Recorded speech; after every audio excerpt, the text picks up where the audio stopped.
press it and turn it off and on real quick. Okay, the picture's good. Good. All right, I'm out. Thank you.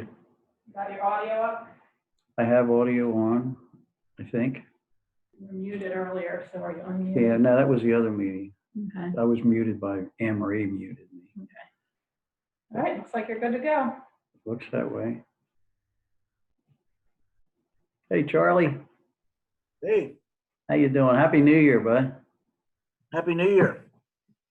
Let's hope it's a little better. God, it can't get much, I'm afraid to say it, but I hope it can't get much worse. Yeah, could get COVID-19 at my age. That's not a good thing. Yeah, well, nobody wants it, that's for sure. Yeah. Some people don't seem to have an issue with exposing themselves. That's the only problem. Yeah, that's part of the problem.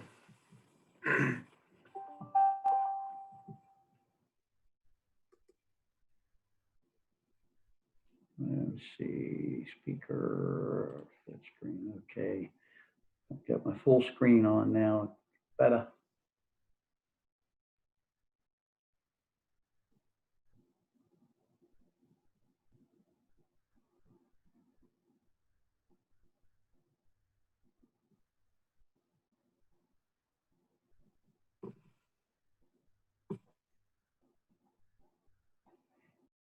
Hey, Kevin. I don't know, is he muted? How's it going? Hey, Kevin. Hey, Charlie, how you doing? Good. Hi, Good. Kev. Hey, Rob. Kevin, hey, Dennis, Charlie. Hey, Rob. Hello, Rob. Charlie, I'm gonna stepping away for just a sec. Be right back. We'll be right here.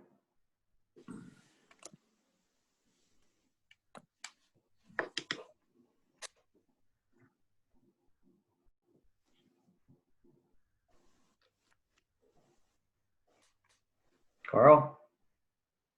Hello. Hey, Khalid. Good evening. I'm trying to look at your wall stuff, man. Well, if you can figure out what's back there, I'll give you an award. Ooh, okay. I can't. But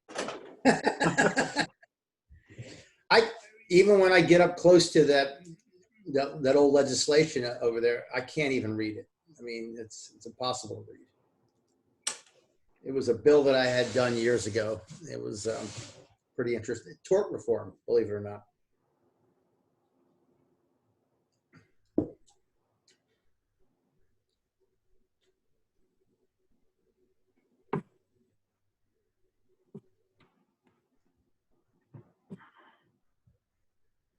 Hello, Khalil. Hey, hi, Rob.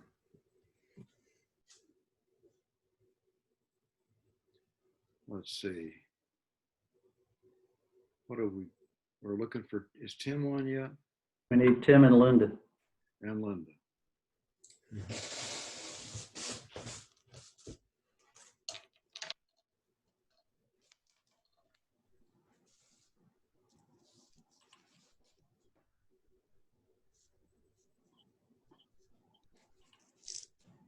Tim's among the attendees, Anne-Marie.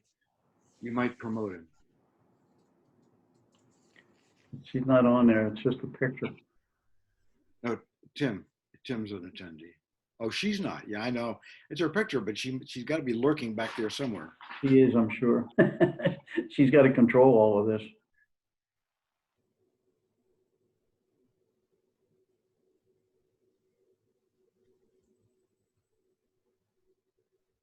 There's a question from Bobby Birch. When you join the meeting as an attendee, you don't see video. Yeah, we don't see you either, but we see your chats.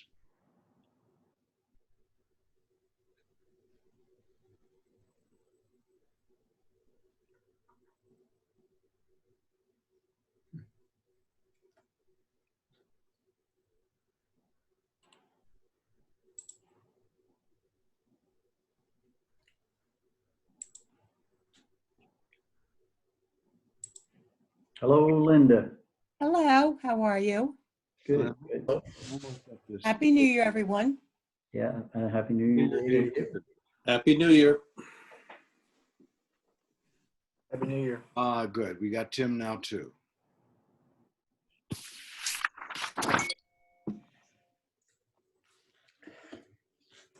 So let me call the meeting to order. I think it is, the bell has just rung.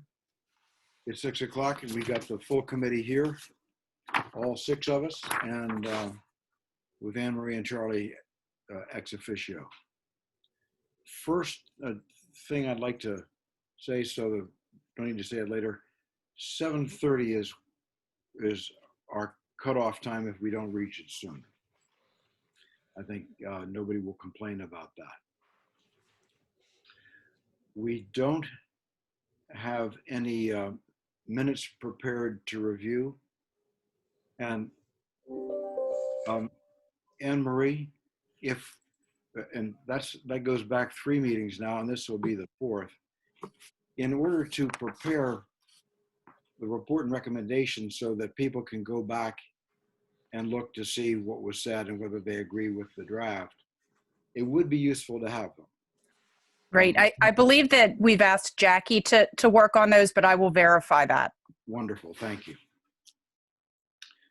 Then we're ready for the first item on the agenda, which is Charlie, if you would let us know what the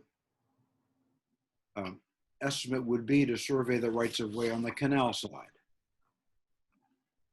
Yeah, so I'm in the process of getting a revised proposal from Atlantic Surveying and Mapping.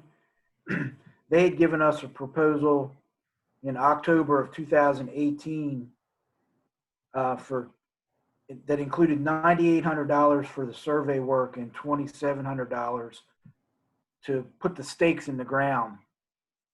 So I'm going to contact Mary from Atlantic tomorrow. I just want to confirm a couple things with the committee tonight, though. And we may have talked about this at the last meeting, but I couldn't recall whether we wanted to include in this right-of-way survey the streets that were consolidated into open space a couple years ago. I think there's 6 or 7 of those. So I would need to tell her whether or not to include those in the right-of-way survey work. Charlie, my memory. Sorry, go ahead. Which I think, before we answer that, that leads into the other question I had, which was, what is the purpose of why we're getting this done? Is it just to create parking concepts, or are we going to do something similar where we identify encroachments into the right-of-way that's identified by the survey? Well, as to the first question, I remember we touched on that, and I thought you told us that GMB had done some kind of a survey at the time of the Streets Committee. Yes, that's true. We do have those surveys for those 6 streets that were consolidated. So the effect of not asking Atlantic to do it this time would be that those stakes wouldn't be put in, but we would still have the meets and bounds. Yeah, and I think either GMB or Atlantic could set those stakes in the ground if that's what we want to do. I don't think that's a big problem to do that. Well, in order to see along Cedar, I mean, one of the virtues of the corner stakes is that it gives you the line of the right-of-way along Cedar, just as the ones on the bay side of Cedar did.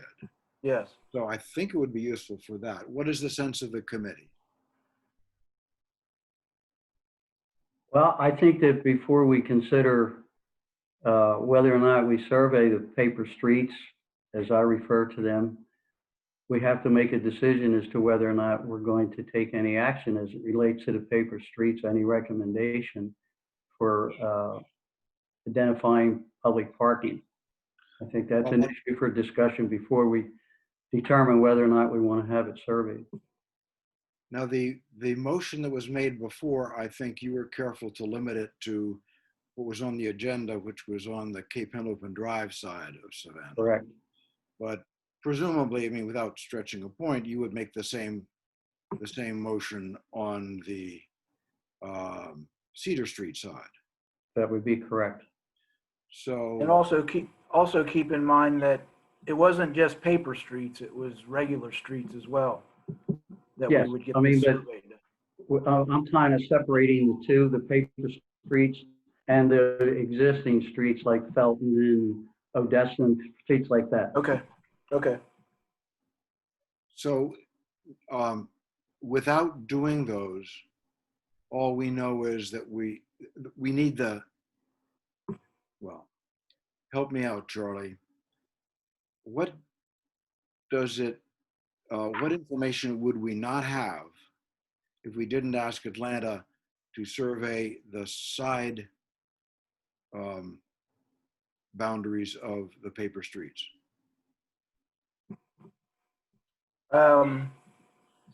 We wouldn't know what encroachments are out into the city-owned right-of-way, and we would not be able to determine with pinpoint accuracy what the parking concepts would look like. And we would be able, though, because if we extended the line of sight along the corner stakes that you will put in, we would be able to see the right-of-way on Cedar itself. Yes. And you think that you may have put in corners already back in the Streets Committee days? Well, I think I have to go back and look each one of those surveys. We probably located corners. I don't know that we actually staked them out or put any kind of markers in. Okay. We would have located existing markers. So one approach would be to do as Dennis suggests and not survey the side boundaries of the paper streets and real streets that you surveyed before, but to stake the corners where they show what the line is on Cedar. Is there any sentiment on the committee either way on that? Are we making I'm a little lost as to what we are making at the moment. Are we discussing a possible recommendation to the city council and the mayor, or are we looking at using information that will be derived from this survey? Because I don't know if the survey would be completed before we would finish our assignment. I'm sure it wouldn't be. So we're looking at whether we would make a recommendation to the city with regard to the streets, paper and paved, on the marsh side of Cedar. Is that what we're talking about? I think we're thinking about making a recommendation as to a survey. That's And I right. think Right. Okay, and Dennis is looking ahead to thinking what would be the purpose of the survey, and he thinks one of the purposes should not be looking at the paper streets. So to that extent, if we recommend a survey, we would recommend a more limited survey than we did. And we don't know what that more limited survey would cost. Is that right? At the moment. Well, Charlie, how close are we to knowing that? Well, I would get in touch with Atlantic tomorrow. If I push Mary, she'd probably have me something this week. But it would be something, something less than 12,500. And something If more. we than eliminate- 2,000. And I don't know what it would be more than, but I know that it would be less than 12,500 if we eliminate the paper streets. Okay, Because what she gave us in 2018 included every street, okay. paper or otherwise. Yeah. And that, but less than 12,500 also, it assumes they would stake. Yeah. And she had broken out her proposal into $9,800 of survey work, $2,700 of actual stakeout. So again, both of those numbers are going to go down some proportionate way. I just don't know how much. Okay. So, well, thank you, Charlie. And all that's on the agenda is getting that update. I think we need to put the recommendation on a future agenda, what we recommend about it. May I ask a question, please, Rob? Yes, Tim. Did I understand correctly that the paper streets would be staked out along Cedar? Is that correct? Is that what has been suggested here? Or, That's my idea. I think that's right. what we're talking about. Okay, and my question is, if we stake it out at Cedar, and if we are looking towards the canal, on down that paper street, do we not need a stake at the canal end side of the paper street to be able to shoot a line, so to speak, to really understand, what's in and outside the right of way? Well, we would, but my understanding of what Dennis is, his position is that we shouldn't be thinking about clearing obstructions from paper streets. Okay. Is that correct, Dennis? Yeah. Okay, thank you. Wanted that clarification. Okay, I'll thank be you. right back. I got to get something. Just Okay. 1 minute. All right, Dennis. I'm going to try to do something we haven't done before, and I felt bad about addressing the chats at the end of each agenda item. And to Mr. Pierce, you do not need to mute yourself. Attendees are automatically muted. So thank you for addressing us in a chat. That's the way to do it. Then Ms. von Lindenberg says, in December's last meeting, we discussed paper streets along Cape Henlopen Drive. Since then, members of the committee physically visited some proposed sites for parking. Last meeting's agenda minutes were not finalized, if I understood correctly. And do we have any new insight to discuss post-site visit?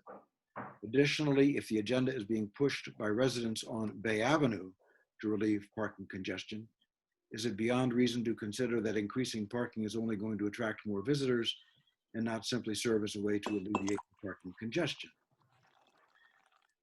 Those are excellent questions and well put, but they go beyond our current agenda, and we may or may not pick up that item in a future one. But parking on paper streets on Cape Henlopen Drive has been stricken from our agenda on a permanent basis. So we're not actually looking at parking on paper streets on Cape Henlopen Drive. So I don't think we need or can, because it's not on our agenda, address your question. Let's see. Oh, Anne Marie, you've been ahead of me here. How much faster? I may have to give this up. I only answered one question. So there are a few people who are saying they cannot see the chat. Unless people put their comments, let's see. Unless the comments, when you enter them, you have a choice. You can say all panelists, or you can say all panelists and attendees. So if you are putting something in the chat, if you can make sure you're sending to all panelists and attendees, it'll make sure that everybody can see them. All right, the next question is again about paper streets. And again, I'll just have to say it's off our agenda. That was from Mr. Pierce. Then from a NASSNC Technology Committee. Oh, that's chat comments, visibility. Will Cape Shore's public beach access be addressed? I think the answer to that is we'll try. Not today, but we may today, because one of the things we're talking about is a criteria for a policy on when to remove an obstruction, and that's not limited to side streets. It could also include Cedar Street itself and the beach access points. So perhaps, I'm sorry, I can't be more definite. Question, did you strike parking on paper streets on Cedar as well as Cape Henlopen Drive? We did not, because technically the motion was limited to Cape Henlopen Drive.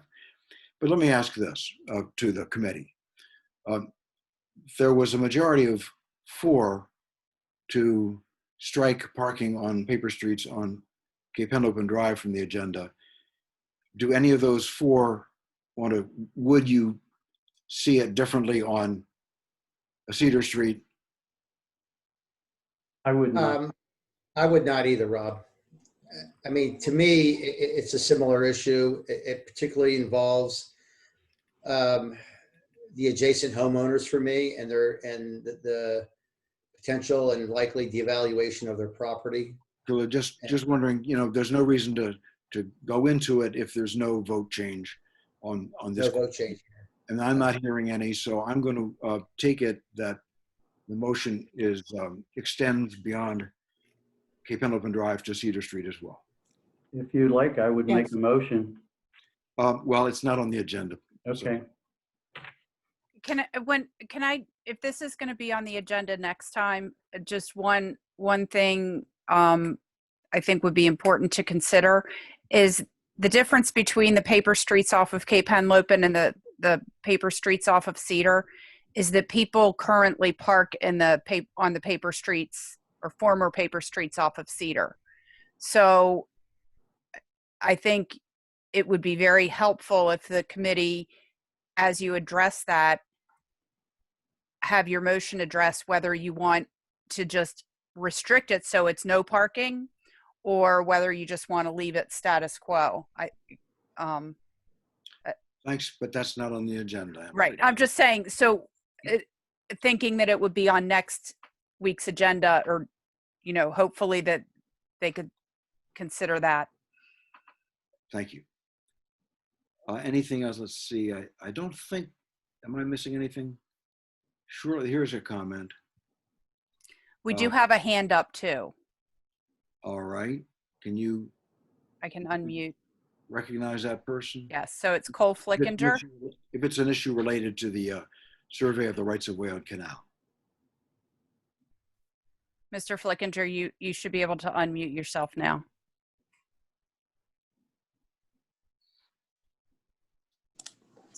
Hello? Can you hear me? Yep. Hey, Cole Flickinger. My wife's on the line as well. She may want to raise her hand. We're 903 Cedar, and we border the decommissioned and abandoned Leipzig Avenue. And I just want to make sure that Leipzig remains decommissioned and abandoned. That's what was represented back in 2017 and 18 when the street was rezoned open space. When we bought the property, it was a paper street. We built a house using the setbacks as if it was a street.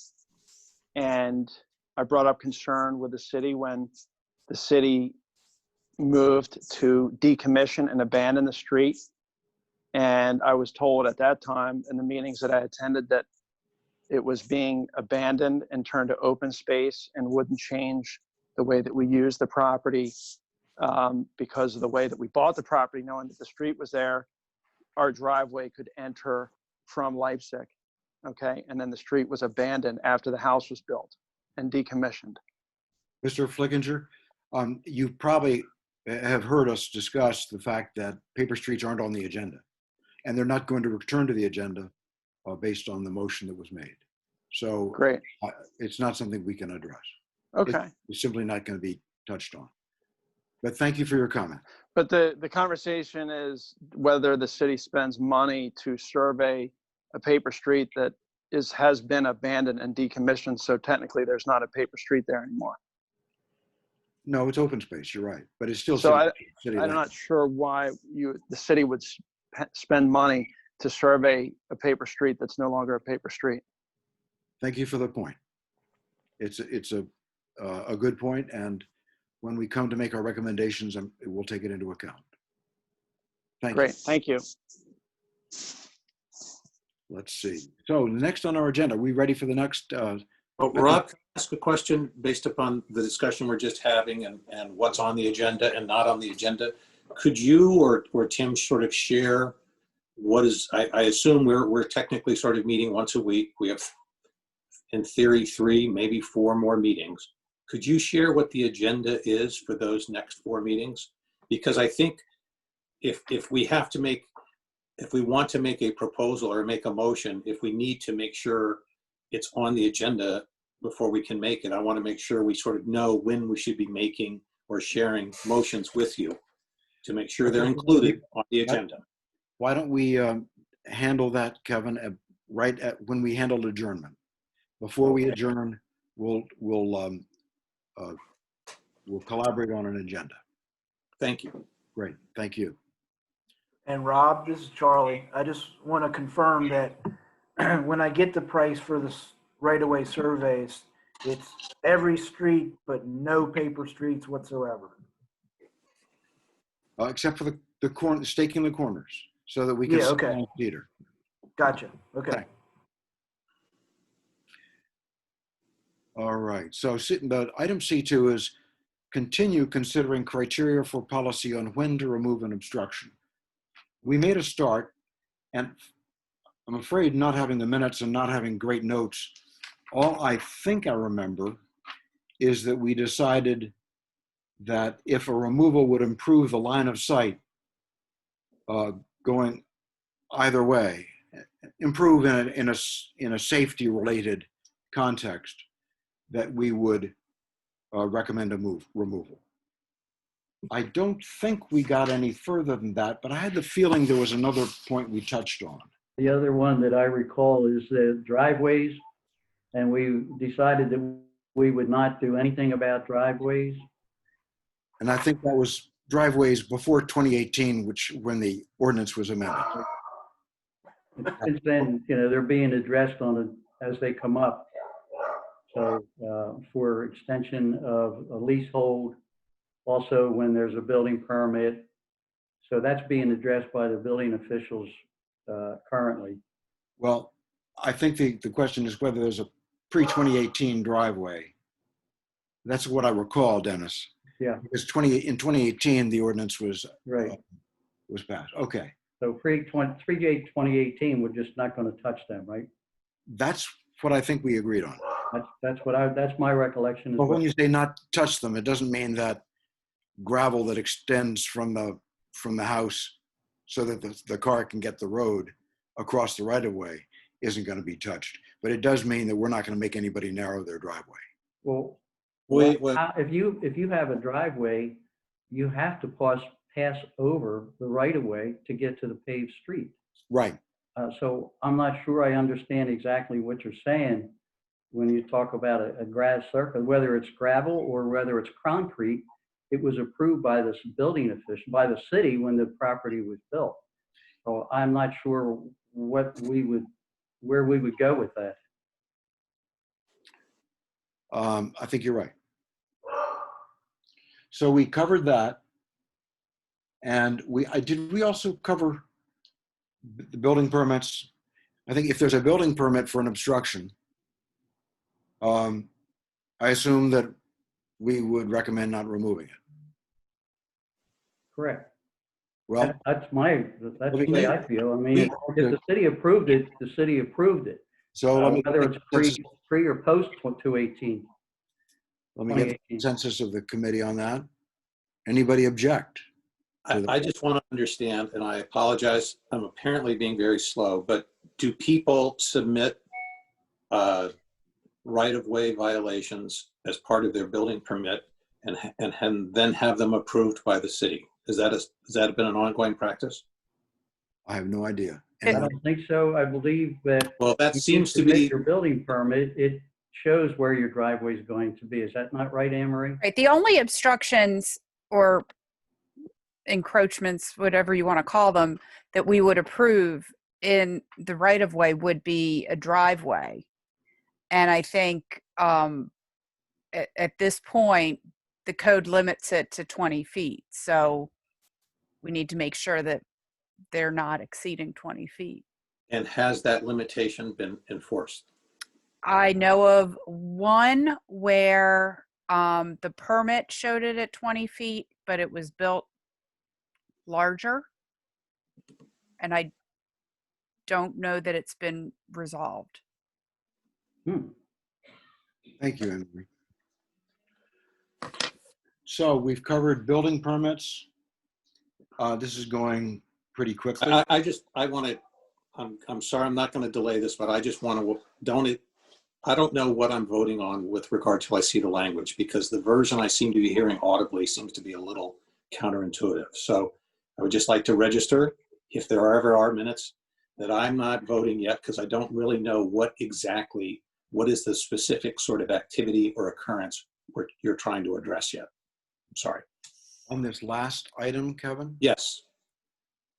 a building permit? Building permits that include right-of-way violations. And I asked, could you give me an example? We seem to have trouble other than a driveway. So I don't know what it is we are addressing. Obstructions in the right of way. I don't get the difficulty.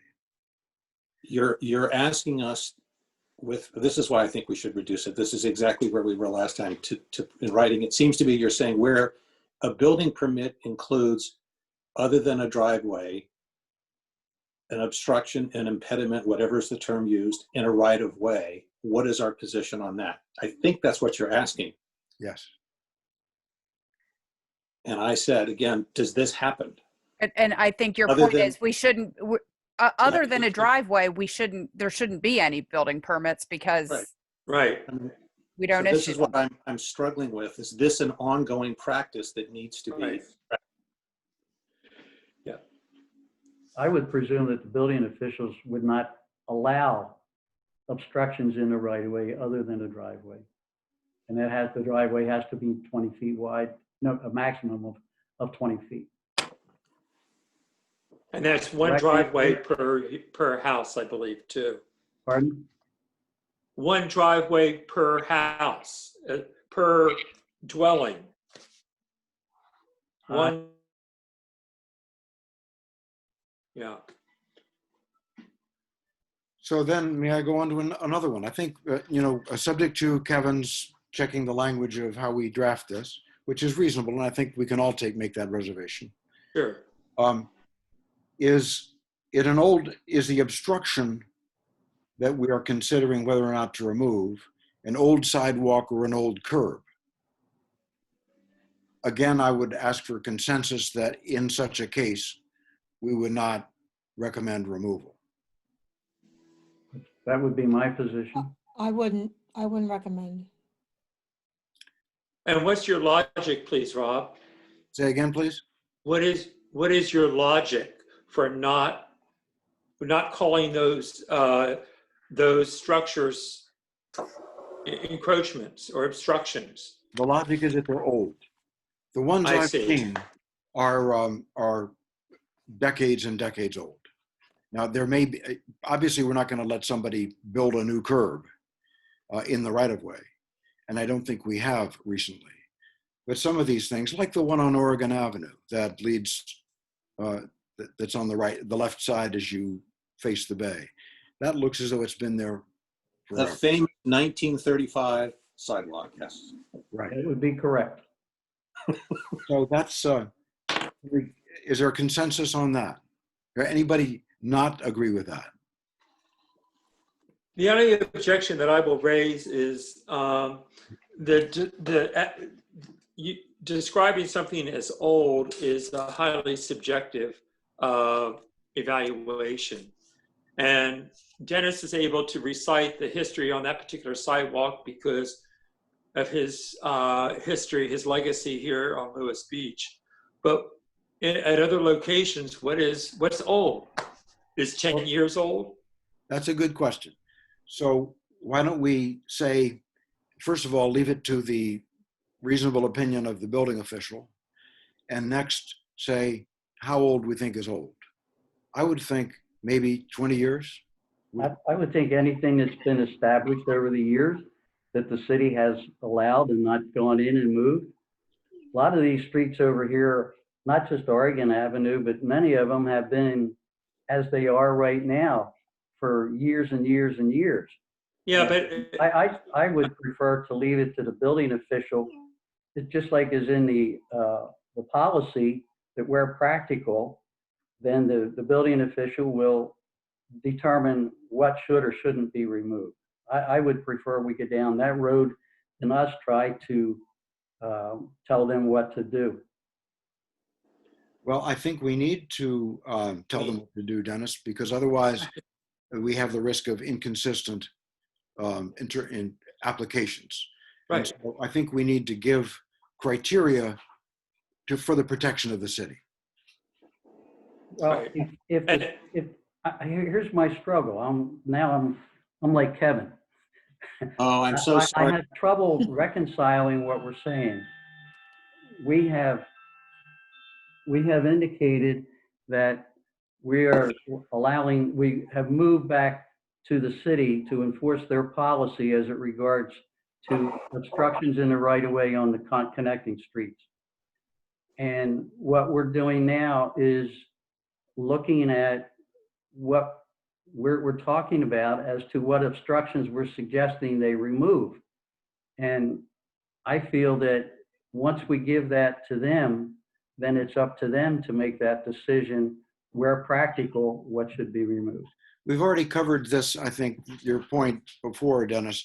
We agreed that we wouldn't recommend specific obstructions, but I think we also agreed that we have to, in order for the city to have specific criteria and aren't at risk of litigation for having applied subjective judgments, to give them objective criteria.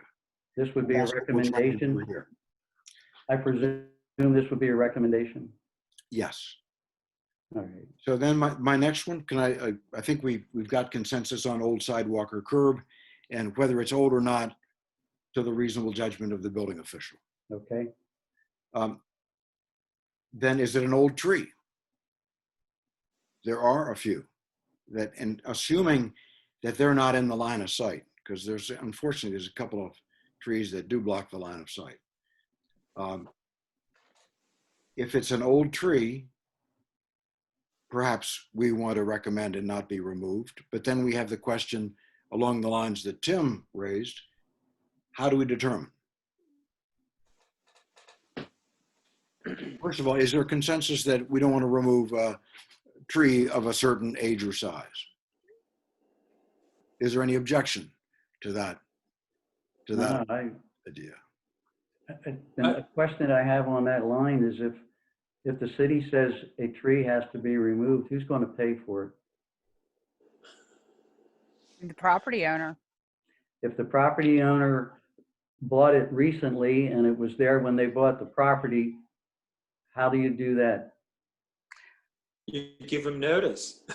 Yeah, I mean, just like any It's- other violation on a property. I believe the If the city city has, never enforced it in the past, and now they're believe- going to enforce something that's been established and has been there for a while, you think it's appropriate to charge the current owner to have it removed? Yeah. I think that's, well, I mean, I mean, Dennis, I there was think a tree that's, growing in your yard and it was in the right of way and the city came along and said, you got to pay for it and you didn't put it in there and you bought your house. I mean, I got a problem with that. Rob, I would suggest we might want to hold off on going down this road too much further until everyone's had an opportunity to look at, the city has a set of rules on tree removal and where they're located and who pays for it. That might be helpful and be somewhat instructive. Well, I'm not sure we have such rules. Anne Marie, do we have rules on tree removal? we actually do not. Well, Really? I think actually, Anne Marie, there is a policy, if I remember correctly, if there is branches that overhang sidewalks. Oh, and- right. But there's Right. nothing that prohibits tree removal. I was thinking No. like a tree protection but- ordinance. No, but there, I believe in the code, it describes if the branches are overhanging Right. the Yes. city, and then they'll bill the homeowner. I believe that's correct. We can do that. I mean, typically Yeah. what we do is we will ask the homeowner to do it because Sure. typically when we do it, people are less happy with the way it's done. Exactly. Sure. But yes, we do that up and down Bay Avenue. We end up having to cut Right. it a lot of times because it obstructs our trash trucks. Right. And we have a number of places near intersections where it is, again, obstructing the ability to see oncoming traffic. Right. We have, sent notices to property owners to trim back the vegetation, and if they don't, we do. So what about, I think Dennis's point is a good one. It's a little rough to charge somebody for a tree that is not on his property that he didn't plant. What if we were to say, provided that the city will not charge the property owner for a tree he didn't plant? So if we're talking about trees in the right of way, then it would be the city would remove it. Yeah. I guess that's, Because I mean, theoretically, I could go plant a tree in Dennis's the right of way right next to Dennis's house. Right. And not that that's very likely, but it's a little hard to prove who planted what. well, sometimes they volunteer, I mean, you get a lot of trees that just grow up. Right. I think the more pressing issue is when someone intentionally does it to prevent cars from parking in the right of way. That's where we had our issue on the first committee. It wasn't where there were established trees on streets, but it was more where people did it intentionally to prevent cars from parking in the right of way. But how can we Right. tell that, Dennis? How do we know why they did that? Right. I don't think you can. How do you prove intention? There are a few that you sure as hell can, but that's okay. I'm not going there. Okay. Again, you might want to take a look at chapter 177 entitled Trees. And enlighten us, Kevin, since you got there. I'm not going to, I'm saying we should take a look at it. I have not memorized and read and codified and summarized all of the provisions in it, but there's a series of rules and decisions that are already on the books. We just might want to take that into account as we're trying to formulate a policy here. Thank you. That's You're welcome. I'm just making a note here. There are a number of comments in the chat and you have a hand up. Not yet. We're not through yet. Okay. Let's see. Then on this, the question of a tree, an old tree, that begs the question of, well, what's an old tree? Right. And I thought about this, and one of the ways we could approach this is size correlates with age. So you can judge size by 3 dimensions: its height, its breadth, its thickness. And diameter at breast height, DBH, is a standard measure of tree age and size. So we might think about what DBH, which is a very easy objective criterion for the city to use, would qualify a tree as being old. I'm not suggesting a particular DBH, but I would suggest that we might want to think in those terms. But for now, I'll just check that off as something we have consensus on, that old trees stay, and if they weren't planted by, if a young tree wasn't planted by the current owner, the city doesn't charge. Provided we have an opportunity to address and qualify what you just said, especially with regard to, I don't know, maybe you would like to go in and start taking down trees in the right of ways, but I'm hoping we're only talking about trees where the net result might be a parking space, first of all. Secondly, I think even after 2018, the city has been approving all sorts of things with regard to people's homes in this area. I hope we can address that fact too. Kevin, I hope to address other factors. I think you're talking about other factors. We're talking about trees, but I think we're through talking about trees right now. I'm not aware that building permits are issued for trees. That's not what I said, Rob. No, but you expanded the topic to. No, Rob, we're talking about removal of trees. When are we going to remove a tree? And I'm hoping, since you wanted to talk about trees, we're going to address the fact that in one of the other factors to consider is only even have a discussion about a removal of a tree where there's some point to it with regard to parking. We're going to get there. I promise you. We haven't touched, I haven't given you all the factors that I've got listed that, No, I know we were hoping. You got it. no, I'm just, they're all jotted down in pencil just this evening. Here's another. And I'm trying to get them in order so that we, with each one, it takes into account what's gone before. So here's one. Would removal enable the resumption of parking on that side of the street? If my thinking is, if we've closed 8 streets to parking on one side because of obstructions, if the removal that's not excused or dictated by one of the other factors we've already addressed, if removal would enable us to widen the area that can be used on that street so that parking on both sides can be resumed after having been restricted for safety reasons, should we remove it for that purpose? I believe whenever a street was closed to parking on one side in the last 6 years, because they've all been limited that way in the last 6 years, each time it was said, you know, we should look at removal of obstructions because it's obstructions that are narrowing the safety of the street. So my thinking is that that might be something we want to recommend. That if we can, if removal of the obstruction, other things being considered, enables us to widen the street enough to resume parking on that side. Is there consensus on that? I would feel that that should be up to the city. All these streets over here are different. They're very unique. And some of the streets, the paved surface is narrow. Some of the paved surface is on one side of the right of way or the other.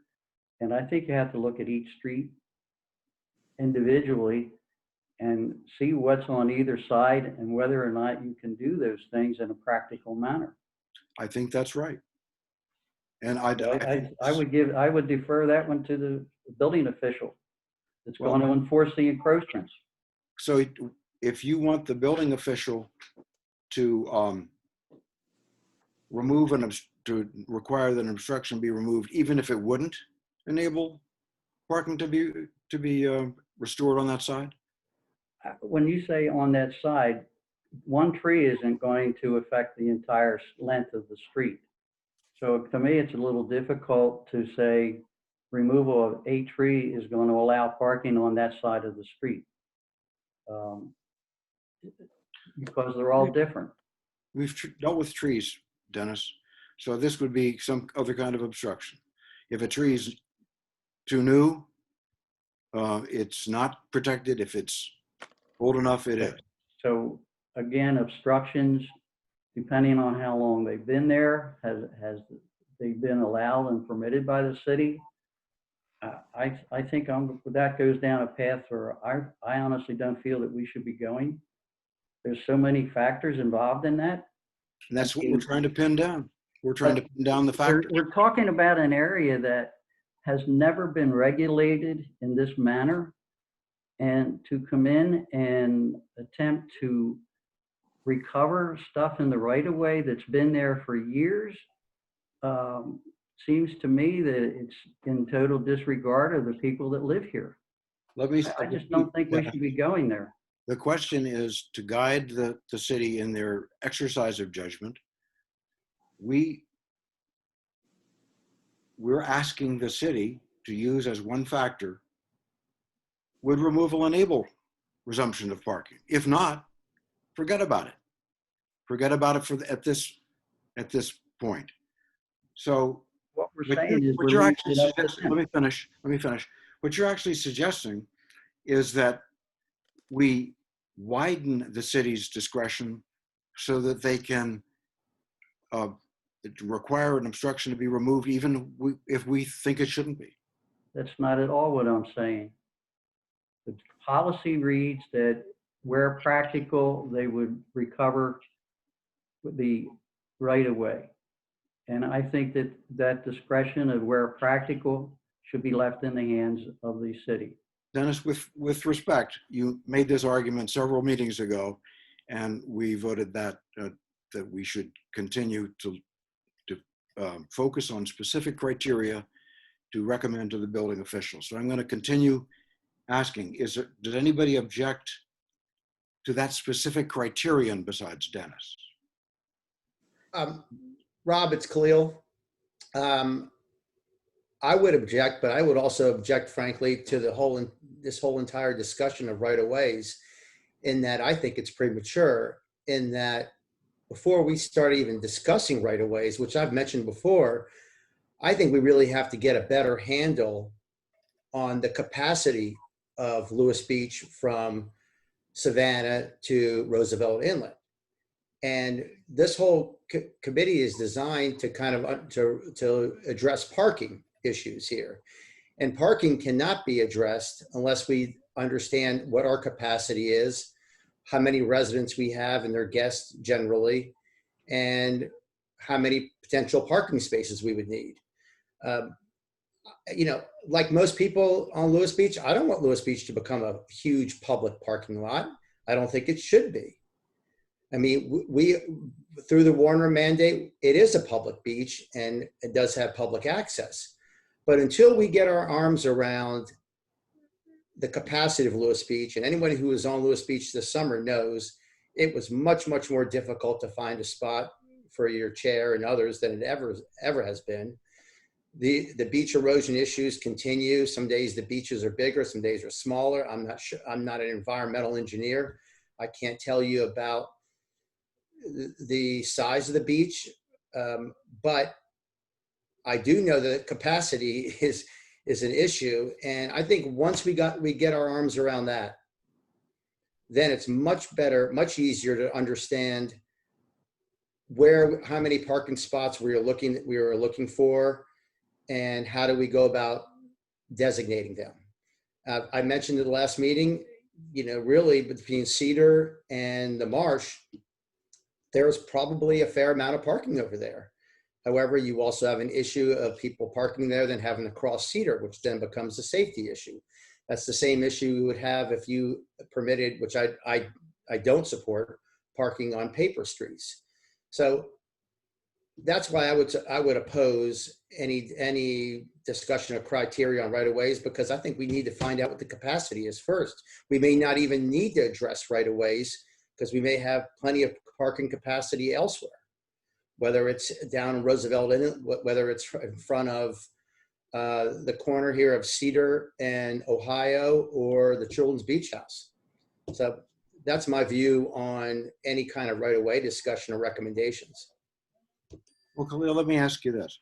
If, Sure. say, we studied beach capacity and found that, in fact, there was capacity for another 50 cars, another 50 carfuls of people on the beach.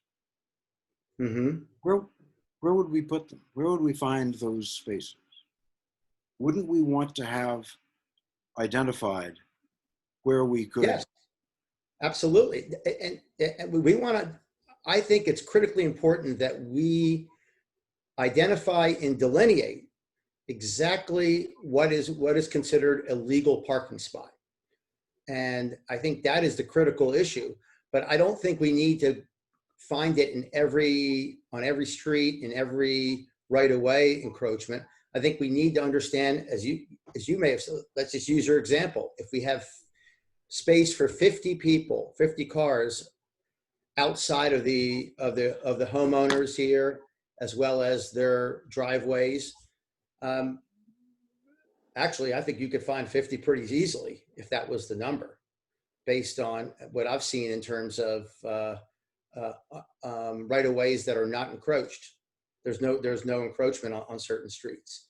But I think, you know, capacity has always been an issue. It was an issue at the state park recently when the state of Delaware decided they were only going to issue X amount of passes for fishing vehicles down there. I think it was 17,000. Because they determined through some model that that was the cap they were going to put.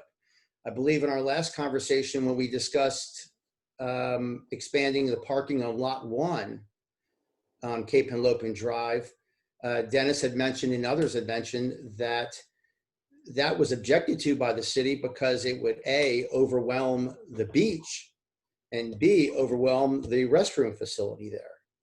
So I don't know if that, for example, there was a calculation made based on the number of parking spots on Lot 1 and the square footage of the beach that brought about that objection. But if there, and maybe that's something worth exploring with the city on how they came up with that objection. But again, I'm not being an engineer and understanding it. I do think there's got to be a way to understand what our capacity is, and that should guide us into the number of spots we potentially can find. Couple of thoughts. First of all, I did ask Charlie, maybe even before our first meeting, how we might assess beach capacity. And he came up with a back of the envelope calculation that suggests it's much, much bigger than the number of parking spaces we've got. But let's put that on our agenda to look at.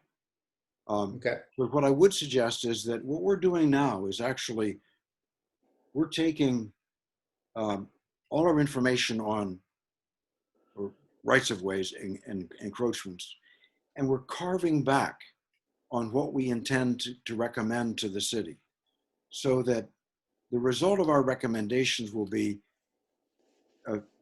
probably something like, city, we know there's a lot of encroachments in the rights of way, but for parking purposes, don't look at this, that, the other, and this. Just leave them alone. And but for parking purposes, these are available. Then we might want to look at how to delineate the parking space, so that we instead of having instead of wasting space, we suggest to people, as we do at Children's Beach House, how to park, as we do at the yacht club. So I think that it makes sense to address the criteria first, carve back on what we're going to recommend, and then look at capacity. And if it's limited, then tell the city, limit it further. But if it's not limited, then at least we've given the city guidance on how to identify where it can increase parking. So I would like to keep going with this. And I guess the particular criterion we're talking about now is, if a street could be, if the parking on one side of the street could be restored as a result of moving an obstruction that's not otherwise protected among our criteria, is that a reason to do it?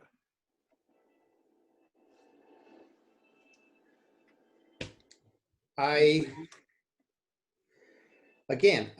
understand what you're saying, Rob, and I'm not willing to support a policy of removing something or removing an encroachment when I'm not sure it's going to be even necessary. I think it's because of, again, the capacity issues. The right-of-way issue is really, I totally understand the legalities of it. However, I look at right-of-ways as for real, true infrastructure, whether it's pipes or telecommunications lines or anything like that are absolutely necessary to the functioning of a municipality and its citizens. I don't look at reclaiming right-of-ways as a way to find more parking. For who? For visitors, essentially. I'm looking at this as I want to preserve and protect Lewes Beach, which is our prime asset in this community. I want to preserve and protect the citizens of Lewes Beach who have come here for quiet and enjoyment, who've come here for a quality of life that has suddenly changed over the last few years because of the because of the attractiveness of Lewes and the Cape and Lipton State Park and others. But we've been overrun here by vehicles and cars, and there's got to be a way to understand that there's limited amount of parking. The focus should not be on increasing parking in every street. It should be about understanding how do we protect our citizens, not just from cars, but for the safety issues that congestion generates. And I'm not comfortable going in and telling somebody who's been allowed to have a driveway. Well, we address that, trees, shrubbery, other things there, that suddenly we're going to take that away because we feel like that could be a really nice parking spot. And what if we were to preface this, Khalil, by saying, if beach capacity exists, then apply the following criteria. Or if beach capacity exists and safety concerns are not exacerbated, apply the following criteria. Would that be something you could go with? Well, beach capacity, I'm not sure I really understand. I mean, beach capacity does exist. We just need to find out what it is. And I think we need to understand that parking, let me put it this way. I think our focus should be, first and foremost, doing what we can to preserve the quality of life for our residents and our taxpayers here in Lewes. And that doesn't include, by the way, just Lewes Beach. I know there's people like Linda on this committee who live in town who come and enjoy Lewes Beach. And, as far as I'm concerned, the taxpayers in Lewes Beach should be first and foremost the priority here.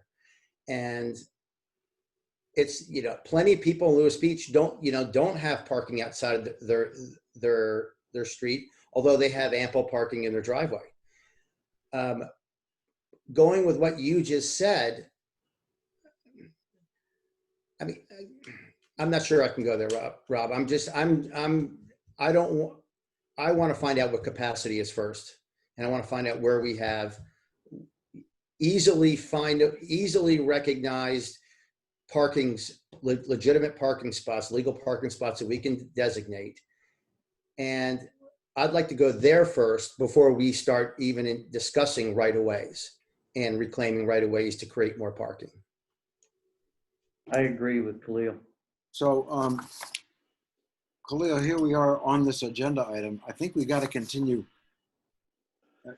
with the criteria because it was the next thing on our agenda. I don't know, we can't just jump around and say, oh, well, we're tired of this. Well, let's talk about beach capacity. Oh, we're tired of this. Let's talk about paper streets, or let's not. Right. I think we need to be a little bit more methodical than that. Yes, but I don't. Criteria. What I think you're saying is you don't want to talk about criteria because you don't know whether any additional parking should be allowed at all. And I'm saying that, well, we're at the point where we're saying subject to other decisions to be made, recommendations to be made, how would we identify additional spaces if we want them? How would we carve from the potential? And I think what you're hearing from the committee is that there are other factors that impact all of these discussions. Khalil has done a very nice job of talking about an overarching principle he would like to see reflected in whatever policy or policies we recommend.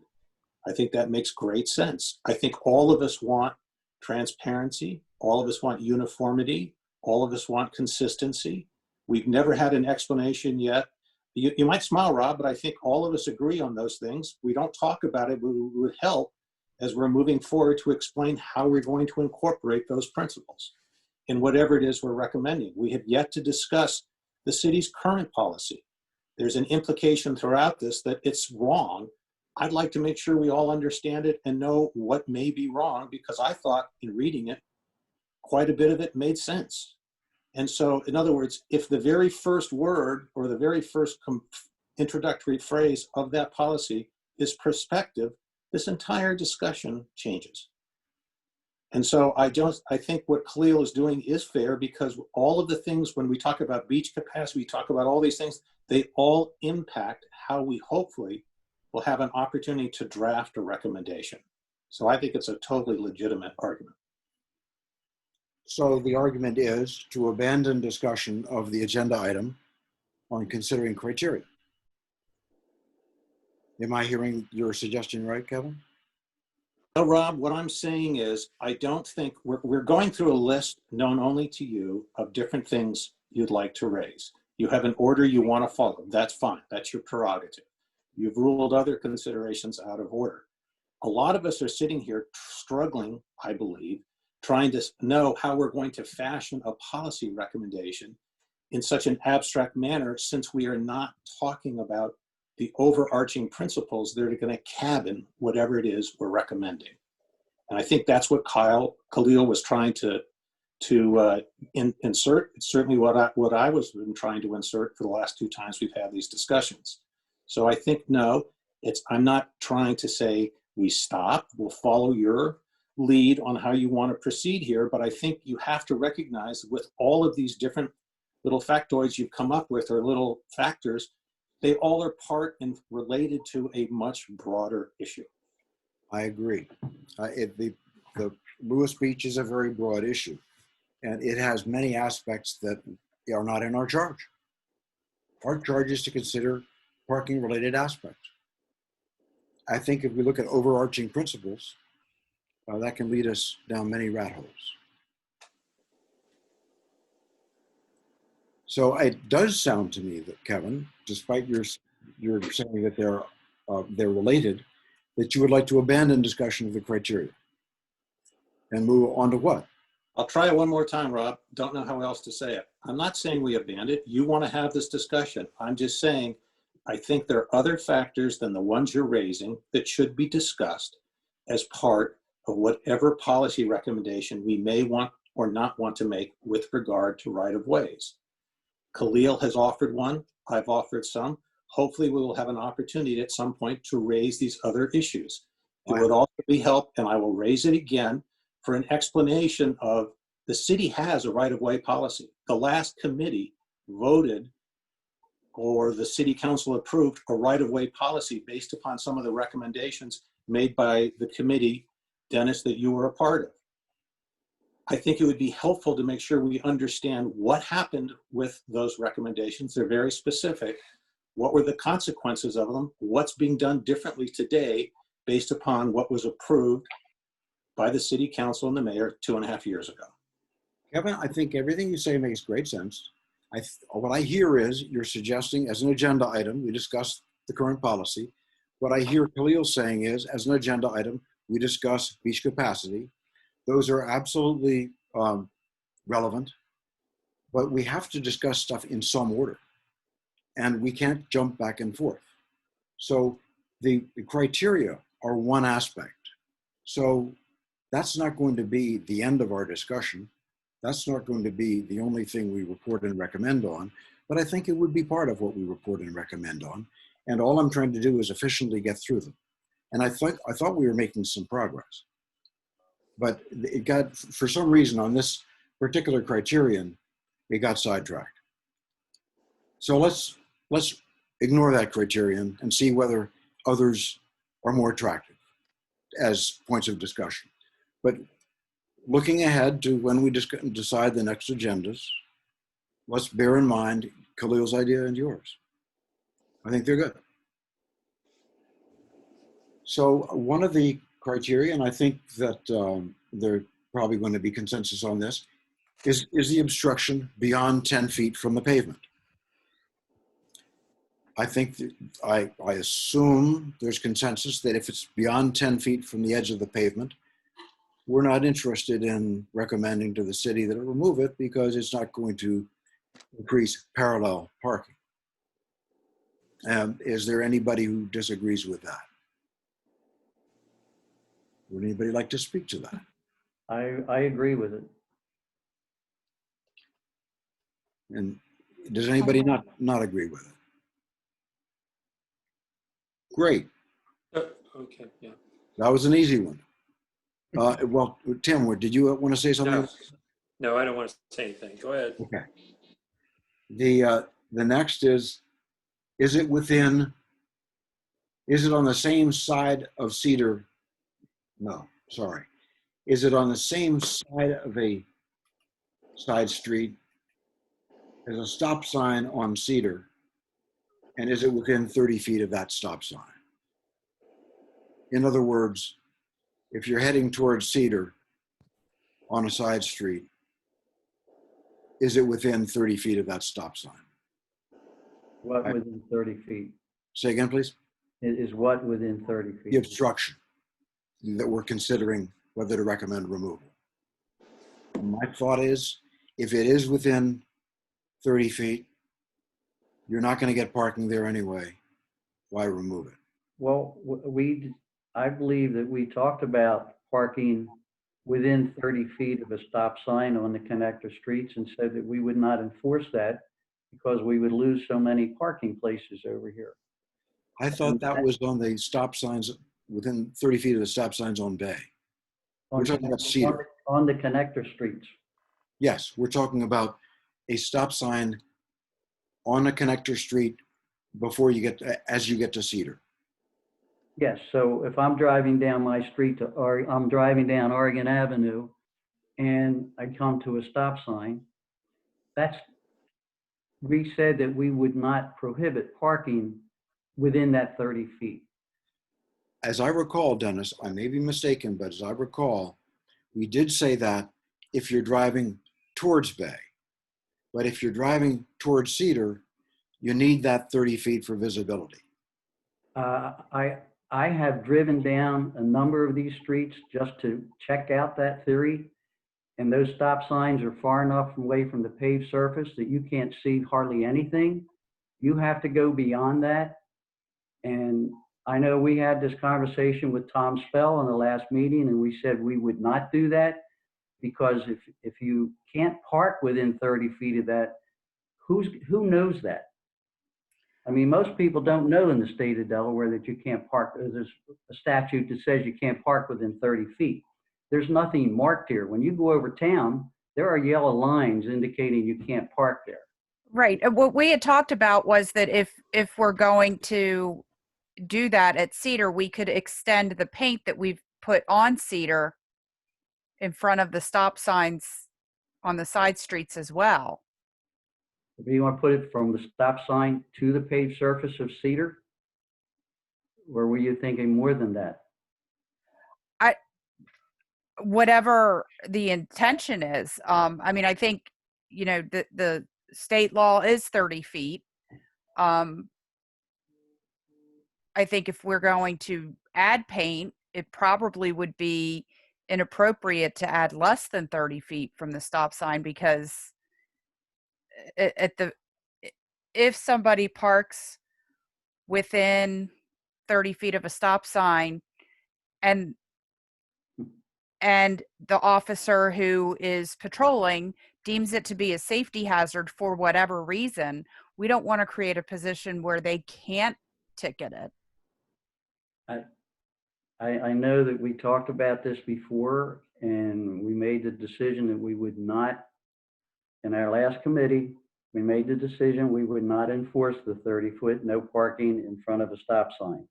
And if we do enforce that, I think that everyone needs to understand that there are about 22 connector streets, and that means you're going to lose at least two parking spaces, maybe more, on every one of those connector streets, because you have Bay Avenue and you have Cedar. Okay, well, let me restate It's not a problem now. Well, let me restate the proposed criterion and then get the consensus of the committee either way. The proposal was that within 30 feet of a stop sign on Cedar, within 30 feet along, well, let me see if I can say it more clearly. Within 30 feet along a side street, approaching a stop sign at Cedar, if there's an obstruction within that 30 feet distance, should we not recommend removal?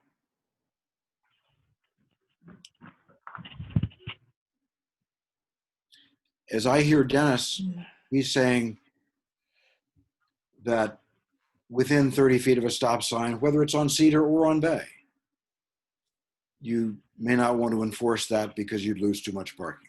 Well, I wasn't thinking about the obstruction. Okay, So that part I wasn't thinking of. I was just talking about parking there. If okay. there's an obstruction, that's a different story. And again, if it's been established and it's been there a long time, I don't see us making someone remove it. Well, I'm thinking, you know, we've talked elsewhere about been there a long time. I'm just saying, so it hasn't been there a long time by definition, because we're down to this point. Do we want to recommend to the city that they not remove an obstruction if it's within 30 feet of a stop sign on Cedar? That works for me. Any other thoughts? I may not have been clear. It's hard. I found it hard to articulate. You said within 30 feet of a stop sign on a State Street Connector leading towards Cedar. Is that what you meant? That is Connector Street going towards Cedar. So when you go down New Jersey, where you live, Kevin, when you get to the stop sign at Cedar, if there's an obstruction within 30 feet of the stop sign is what I believe Rob is addressing. I think Rob was struggling himself, and that's why I offered what I did. But You're right. But I would hope, and apologize, Anne Marie, but I just want to finish. But I hope we would have some sort of provision in there with regard to safety. that was going to be my point. That Oh. if something's blocking a stop sign or obstructing the visibility of it, I That's think a we need to different be story. careful. Yeah, I think that you're absolutely correct. good point. Good point. And not a safety concern. So they wouldn't remove it unless it was obstructing the view. Yeah. Okay. Is there consensus on that as modified by Kevin? Fine. I'm good. I'm good with it. I do have a quick question. I know that on Cedar, they painted yellow stripes so that there would be no parking close to the intersection with the side streets, say like at the corner of Delaware and Cedar. And those stripes are fading, and I wonder if they could be repainted because it did prevent people from parking there, because when they park so close to the corner, you can't see any traffic or bicyclists or anything. Can we consider making that a recommendation? Well, I don't, that would be part of our normal spring maintenance. Because I know it wasn't done last year because a lot of them have faded and we were getting people parking on the corners again. Okay. I don't think we need a recommendation. I'll just make sure that they get that in the spring Anne maintenance. Marie, could you make a note as a cider? When they painted those yellow lines, they neglected to put them at the intersection of Laurel Avenue and Cedar. Okay. Laurel's on the other side of Oregon, and it's on the Canal side. Okay. Anne Marie, we need some recommendations that are easy. Oh, okay. Then make it a recommendation. Good point. Good point. The next one is really kind of the other piece of the one we just did, is an obstruction within an unsafe distance from a stop sign on Bay. In other words, heading the other way. We know that the chief has advised that you don't need 30 feet, but it's a street specific question. And if the chief says you need 20 feet or you do need 30 feet or you only need 10 feet, within whatever distance he's saying you need from the stop sign on Bay, if there's an obstruction within that distance, would we recommend that the city ignore that obstruction? Kevin, I need you to help me articulate that. I can't, I'm sorry. I can't help you on this one. That was a masterful job of putting so many qualifiers. There was. Well, it's kind of like the, I counted 14 and I'm at a loss now. So I can't help. it's the flip side of the one we just dealt with. I totally understand it, but there's so many qualifiers you offer that it's just hard. But I bet you understood it. I think I understood the intent, but I was trying to, given your facial reactions for the last hour and plus, to not even add in any of my qualifiers so I could save you the angst of having to listen to them again. So I wasn't going to say anything. All right. So the idea is, if you're not going to allow parking there anyway, because you need the distance from the stop sign, are you going to recommend removing? We're not going to prohibit parking there, but in front of the stop signs at either end of a connector street, either the Bay Avenue or the Cedar Street side. Now I'm confused. I think we need to be careful about saying we're not going to prohibit parking. The law already prohibits parking. We're going to ask the police to use discretion to not make that a high priority for ticketing. Right. And when it comes to the emergency access streets, when you're going on the connector street going towards Bay Avenue, there's no parking on either side 50 feet before you get to Bay Avenue on the emergency access streets, and there are 7 of them. Where is that stated? Because that's not, the chief was unaware of that. And I couldn't find that in the code, Dennis. I don't know that it's in the code either, but when they redid Bay Avenue and they put those emergency access streets in, that's when the city put those signs in. And I wasn't on council. I just know that they're there and that's what they say. No parking within 50 feet of Bay Avenue on either side.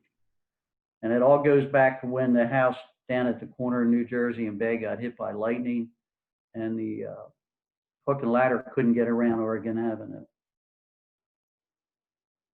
Okay. I guess we don't need to. Ted can. What I'm hearing is we don't. Yeah, Ted can address that because he was very involved in that.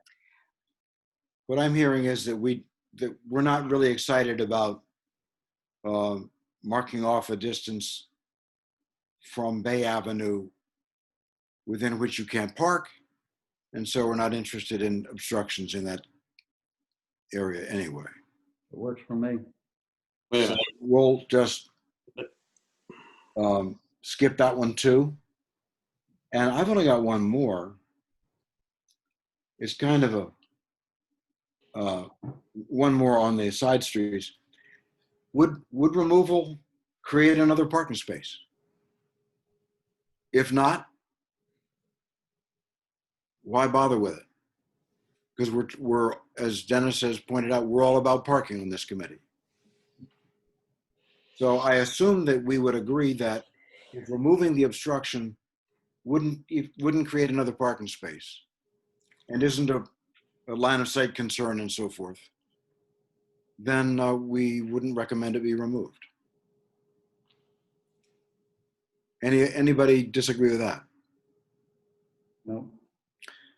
Okay, well, thank you for your patience with this.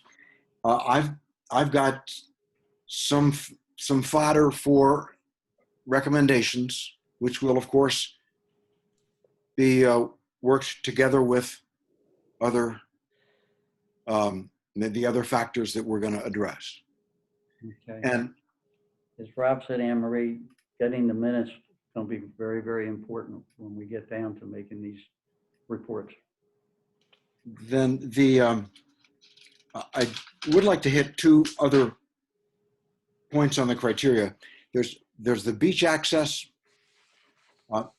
I'm assuming that, Dennis, the one next to you has parking, but there's beach accesses on other streets that could have parking and don't for various reasons. And I was wondering if we want to apply a criterion that, where did I have it? These are all based on notes I jotted. If removal of an obstruction in a beach access would allow clearing of space for more head-in parking. Yes, you remove the obstruction. No, you don't. I think we had this discussion before, you and I was always under the impression that DENREC had authority over those. That's part of the sand dune. All these houses on the beach are on the sand dune, and that's all DENREC's bailiwick. And I would guess that we would have to talk to DENREC as to whether or not that would even be possible. Now, the parking next to this house here has been here since I can remember. So I'm talking 70, 80 years that it's been like this. Mm-hmm. I believe it's the only one that is this open along the whole beach. It may There be. are others that may have parking for 2 or 3 cars, but that's it, or maybe access to garages. There are others, I think. I walked them, a couple of them with Don Long, and he was looking also at bicycle parking and pointing out where something would work. As you know, Don's with DENREC, and I don't know if he said it or I heard it from somebody else, but you're right. DENREC has jurisdiction, but they defer to us on this kind of question if we're not going to be destroying a dune. Right. So is this something we want to consider recommending? Because this would be the safest of parking. The pedestrians leaving their cars wouldn't have to cross any streets at all. I have some concerns about doing that because it does have an impact on property values. And talked to Leanne Wilkinson, I talked to Nick Carter, and they said when you have designated parking house areas next to a house, the houses adjacent to it will lose property value. And a very good example is the house across from me. It sold for 1.55 million, and a house five houses down towards Savannah Road sold for 1.9, and it's the same size lot. Everything is similar. And I saw people come to that house and look at it and walk away because of the parking next to it. So I think that needs a lot of discussion by from the property owners before we go there. And absent that discussion, I would feel much more comfortable saying we don't go there. Any other thoughts from the committee?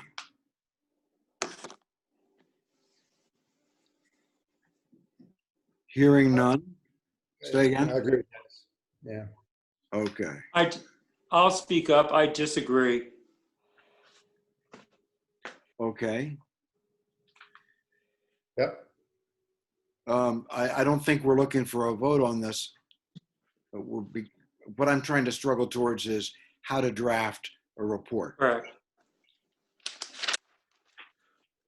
And then this really isn't something to be discussed, but we might want to think about it if we ever get time, and that is how to improve parking in the alleys. And this would not be for the public, but for the homeowners, some of whom have requested this. The idea is if they can get better access to their properties from the rear, their parking problems are alleviated. And it's also for the city so that they can go down the alleys and pick up the trash and recycling so that homeowners don't have to stick it out front. And it's easier for the streets. That's maybe a future agenda item if we have time. Khalil, the next agenda item, you have 6 minutes to cover a permit system, Well, alternatively, I can do it in 2 minutes. alternatively, we could pick up on what Kevin suggested, that we discuss next time's agenda. And we also need to pick a next time if we haven't already. We're on the 14th, I believe. We are? Okay, good. Let me double check my calendar. We are? Let me see. Excuse me, I have a quick question for Anne Marie. Anne Marie, did you get the copies of the parking permit fees for Rehoboth and I Dillon? did, and I did not send it out. I'm Okay, sorry. I just wanted to make sure. Holiday brain. Sorry about that. No, that's fine. Oh. I was just Rob, gonna we stop by do have a tomorrow if you meeting. hadn't. Rob, I have on my calendar January 14 at Yeah. 6 Right, p.m. at 6 o'clock. I have it as well. Yes. I've got it too. Good. Do we want to set one beyond that, or should we set it when we get there? Well, let's set it when we get there, unless somebody else has a different idea. That's No, that sounds fine. okay. Well, I don't want to be the naysayer, but it looks like that following week does not have any evenings free. Well, then So, we do an afternoon. okay. Well, why don't we pick an afternoon? Yeah. Okay. Now, we're running out of time if we're going to do a Right. report by February 1st. Well, and that's why I thought it was worth bringing up that we're slim you. on evenings. Thank you. So let's look at, that week is pretty open for me. Dennis, you're the one who's asked for afternoon meetings in the past. What time do you suggest? Well, late afternoon, I think people get off work. It doesn't matter to me. Okay. Anybody have a preference for a time? Interrupt with my happy hour. I'm good that week. Okay. I'm pretty good that whole week. Well, why don't we say 4 o'clock, and that way we'll be over by 5:30. And does the 18th look good for anybody? The 18th is the holiday. Oh.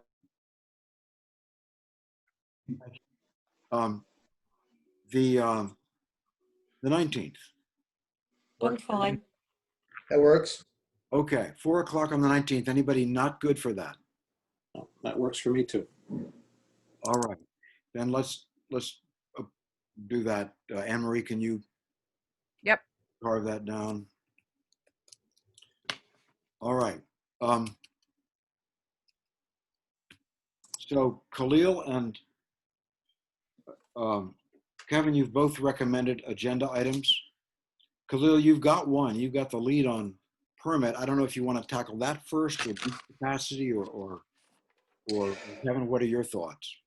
You've suggested we talk about the policy.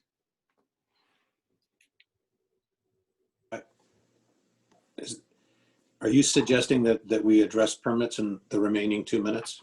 No, I'm suggesting that Khalil, who has suggested also capacity as a question, weigh in on whether he wants to deal with one. But I was wondering if you, Cleo, I don't know if you want to go first.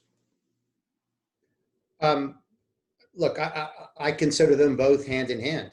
I mean, I don't think you can have a parking permit policy without understanding, the number of spots you need.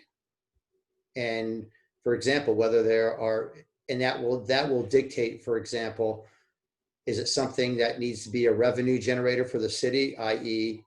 you charge for the permits, or B, no, it doesn't have to be a revenue generator because there's not that many spaces that will be delineated. So I think they're two issues that are, obviously joined. Are we talking about doing this right now? I'm happy to do this now. Well, we don't have time. Oh, okay. We want to keep it a reasonable time. Oh, I'm sorry. I just saw the clock. Okay. Well, with regards to the next meeting on the 14th, I suspect we're going to lead off with parking permits and the pros and cons of them and how they would be potentially implemented on Lewes Beach. And that's based on best practices of other areas. And I would think and I'm happy to take the lead on that and opening that discussion and hearing from the community and the committee as well in terms of the pros and cons and whether it's something that's viable. And I did hear you say that it's tied in with the issue of beach capacity. I mean, all Yeah. the issues are tied with each other. Do you want to weave that into permits, or do you think it deserves its own spot? But I suggest it deserves its own spot. Yeah, I think that's fair. Now, I don't mean to give you total say because we got to reach a consensus on the agenda. Kevin, what are your thoughts? No, I think that's fine. What I was hoping to do by raising the question when I did is we have, it would appear, 3, maybe 4 meetings left. And I just wanted to know how we thought we would get to a point where we have an opportunity to vote on not just the recommendations, but on the language of the recommendations. So working backwards from there, I think Khalil's point is well taken. We should do that. We should do the other one, but we still need to work through the language of the recommendations. And I just want to proceed. Why don't then we think about how many more meetings we're likely to have? We got one on the 14th, one on the 19th. We'll probably have one the following week, and that will probably be our voting on recommendations meeting. So should we figure on that the 19th will be the last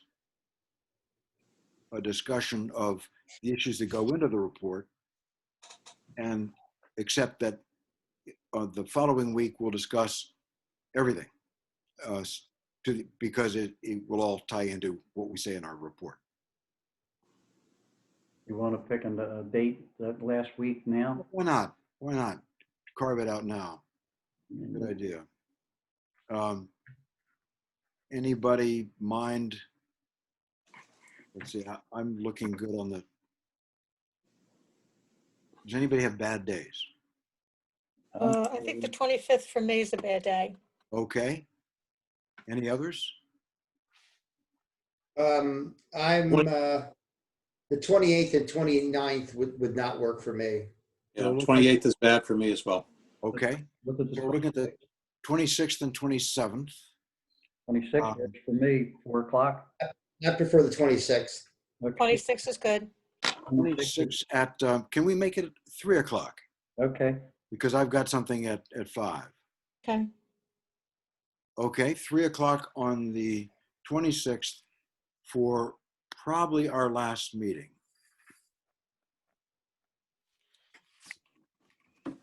And the agenda for that one will, looking ahead, we can change it if we like, will be to discuss the report and recommendations. Ron, could you, I'm new to this process, so could you explain the process with regard to recommendations? Does the committee have an opportunity to make amendments to or additions to the recommendations, since I assume this is a multi-part recommendation? Yeah, absolutely. I'll try to make them as clear as I can so that, and I think we'll probably want to indicate which ones have support and which ones don't. And then does the committee have an opportunity to vote on the language of the recommendations? Absolutely. Yeah. We did make a couple specific recommendations, which should be in the minutes, but make it easier there for them. Right. All right. So we have our agenda for next week, and Kevin, do you want to add a discussion of the policy to the agenda for next week, in case we get to it? Although I doubt we will. I think if we will be lucky if we can finish permits and Charlie's analysis of beach capacity. Yeah. And factors that into it. I think that's what I think the policy issues we're getting to will be resolved once we have language in front of us. Okay. As long as it's open and we don't have to pre-file motions and so on, then that's great, and we can do it.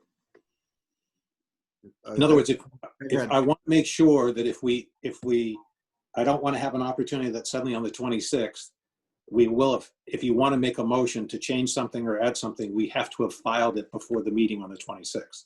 I just want to make sure I understand the process. Well, I think that what you're referring to is that sometimes motions are relating to stuff that is not on the agenda. As I see the 26th, it will be everything we've talked about. I just wanted to make that clear. Thank you, Rob. Rob, Yes, Dennis. we talked about parking on Henlopen Drive, and we never brought to closure the issues on expanding the two parking lots. Right. I would like to make a motion regarding that, and my motion would be that we don't recommend that, and to bring that to closure, could we put that on first and do it in 5 minutes? I just want to make a recommendation that we do not make a motion that we don't recommend expanding the parking on those two parking lots. You'd like to have that be the first thing on the next agenda? And I think we can do it in 5 minutes. All right. I have no objection to that. Does anybody else? No. So you want to move that we do not consider anything with regard to parking lots 1 and 2? Expansion, yes. I think that the point was made in the last parking committee that the capacity, as the city said, and I think that same standard of capacity should be applicable all the way down the beach. And I feel it's a legitimate approach to this. Kevin, do you object? No, I was just trying to understand the proposal. No. Anybody? Okay, that'll be the first item on the agenda then. Thank you. Khalil, that puts you 5 minutes back, but we'll give you enough time. Thanks, Khalil. I think we're done. Anybody have anything else? No. Motion to adjourn? So moved. Second? Second. Second. All in favor? Aye. Aye. Thank you very much, everyone. Take care. Thank you. Good night. Good.